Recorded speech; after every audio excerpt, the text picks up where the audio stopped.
Hi, everybody. This is Jax James, NORML State Policy Manager, here to talk to you guys about some things that have been going on this week. As far as this time of year, right now we've been seeing a lot of action happening on ballot initiatives and referendum on both the state and local level. There are still some states that have legislative sessions going. So there's been some movement in a few states. And also we have elections coming up. So those are the three things that I really want to focus on chatting with you guys about. So when I was here last week, we talked about an update on the ballot initiatives and the referendum across the country and where they stand. There have been a few changes over the last week that I wanted to go over with you guys. But overall, we're kind of in a hold position on those. But let's go ahead and get an update. So let's start in Nebraska. So Nebraskans for medical marijuana had submitted signatures supporting two separate measures on the ballot. One was the Cannabis Patient Protection Act to protect patients with serious health conditions and their caregivers. And the other was a Medical Cannabis Commission Act, which regulated private businesses to provide medical cannabis to qualified patients. You may recall that back in 2020, activists met with the state signature requirement, but nonetheless, their measure was struck from the ballot after the Nebraska Supreme Court issued an opinion finding that the legislative language was too broad and violated the state's single subject rule requirement. And so that's why this year's effort has been divided into two separate measures. There's been a lot that has happened during this campaign. There were some issues with some of the, core people in the organization becoming ill and not being able to participate. It's spearheaded by a mother with a child that has epilepsy, I believe, and they continue to push through because I believe her son has hundreds of seizures every day and could really benefit from these medical options for him in Nebraska. So when they turned in over 90,000 signatures recently, this was only a little bit above the 87,000 plus that were necessary to qualify. Election officials reported that petitioners had collected fewer than 77,000 valid signatures from voters. Local activists did not believe that all the signatures were properly put through the validation process. So now the Nebraska Secretary of State office has agreed to take another look at these signatures submitted by a group seeking legalization of medical marijuana, and they will determine if they can be counted or not. But the office says that even with a second look, its declaration remains that the initiative petition drive by Nebraskans for medical marijuana has fallen short. So the recount, could show that there are enough signatures, but also that is quite a number of signatures to need to make up. Typically, I believe if it's like within 1,000 to 2,000 signatures that you need, that it could be likely that you could get those signatures, but it seems like may need up to 13,000. That's quite a lot. So if you are in Nebraska, make sure that you're staying tuned to what's going on there.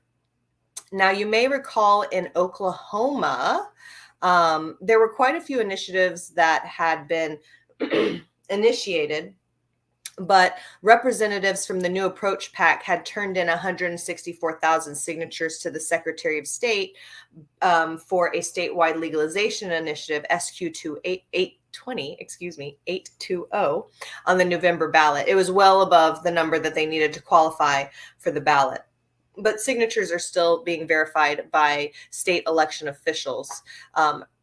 Earlier this year, the governor, Kevin Stitt, claimed that voters had been misled with cannabis legalization. And so he actually signed into law a bill that imposed a moratorium on issuances of any new cannabis licenses.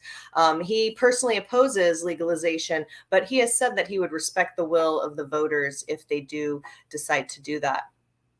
Now, in Oklahoma, there has been a new signature verification process. So what has happened is they've got this massive amount of signatures that have been validated and good to go, but the timeline may have been too short to actually get it on the ballot in time for the printing deadline. So there is currently a process that proponents are taking through the Oklahoma Supreme Court to expedite the approval of the ballot so that it can be printed on the ballots for November's general election. There is a court hearing set for it today. I was looking to see if anything had been announced regarding it before the live stream, but I had not seen anything as of yet. So stay tuned to see what's going to happen in Oklahoma. It would just be unbelievable if they had collected, almost double the signatures that they needed to get on the ballot. And then because the state took too long, that they would not be able to be on the ballot. Now, just so everybody knows, typically in Oklahoma, getting these signatures validated had taken about 2 weeks in the past. It took them like 3 months this time. And it's because they had a new process that they had actually contracted out to a third-party vendor. So a lot of things in play in Oklahoma. So please stay tuned. We should hear more on that later today. And if so, we will make sure to post about it so that you guys know. Now, let's just briefly let you know that in addition to these items that had action over the last week, there are efforts currently in Arkansas that is under litigation. Maryland has been qualified as question number 4 and will be on the ballot. Missouri also has qualified and will be on the ballot. North Dakota and South Dakota both have qualifications that will be on the ballot. And in addition, there's quite a few local efforts. In Colorado Springs, there's an effort to repeal the ban on adult use retailers. In Michigan, there is a measure to repeal the ban as well in Lapeer and Petoskey. Someone last week told me how to say that by phonetically putting it in the comments. So thank you. I appreciate that. In Granite County, there are 3 measures there, and one of them would repeal a county-wide moratorium. Ohio is working in several cities to work on local decriminalization efforts. In Rhode Island, there's 30 plus cities that will be deciding yes or no on if they will be allowing retail cannabis businesses in their city.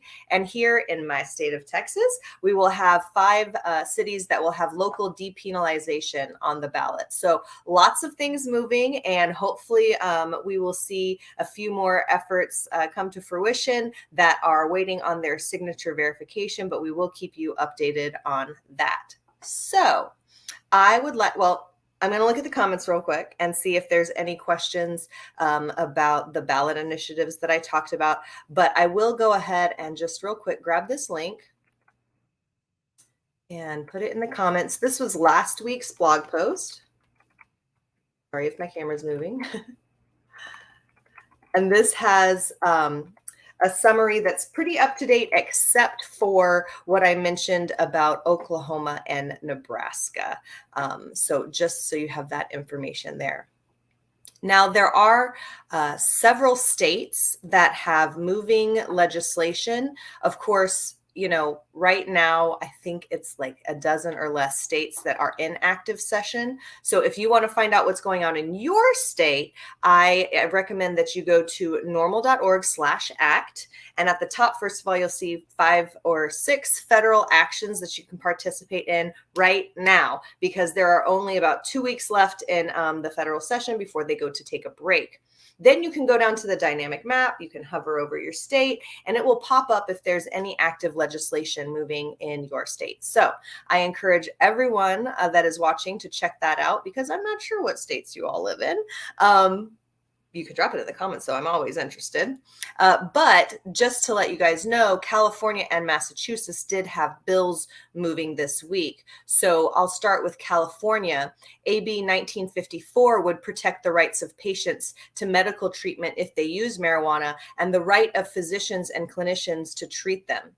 SB 988 will help implement Ryan's law requiring healthcare facilities to allow for the use of cannabis by terminally ill patients.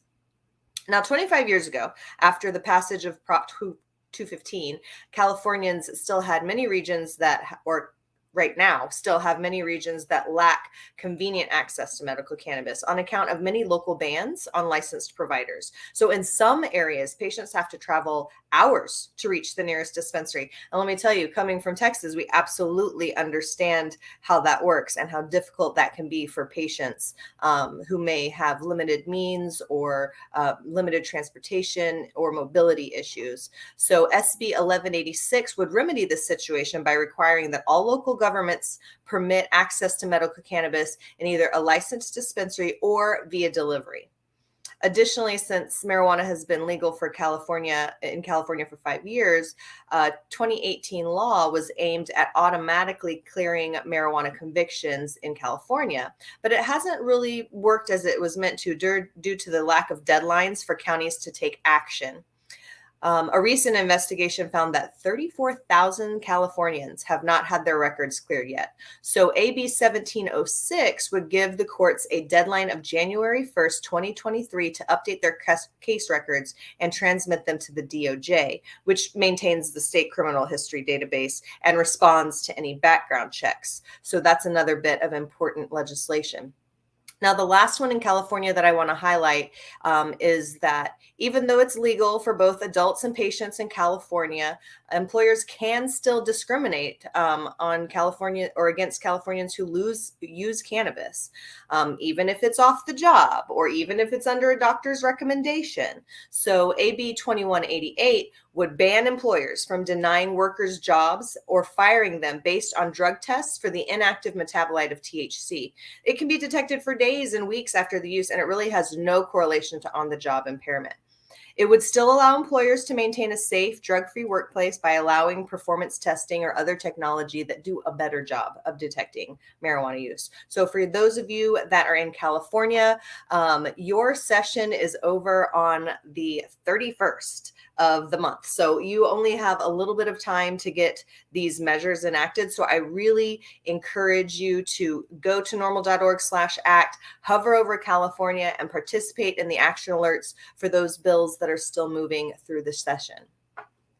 Now, I mentioned Massachusetts. There is legislation that is moving that outlines social equity provisions. Whew. My tongue today is like a little tied for the regulated cannabis industry. It mandates that a cannabis control commission would provide rules and regulations for host communities to promote and encourage participation in the regulated market by individuals from communities that had been previously disproportionately harmed by prohibition and enforcement of marijuana laws. It outlines a framework of local voter initiative petitions to allow residents the opportunity to cast votes regarding their stance on the retail sales, and the petition would require a simple majority in order to be enacted. Alternatively, a town may pass an ordinance to accomplish the same goals. So it's a twofold process. So if you're interested in participating in that action, you can do so in Massachusetts. Additionally, there is legislation that we oppose with a THC cap on marijuana limits having to do with different types of 10% and 5 milligram caps per serving. So, caps are not effective. Some people need more cannabis to treat their conditions or whatever. So we do oppose that. You can take a look there and participate in that action alert. Okay, let me come to the comments real quick. Hi from Texas.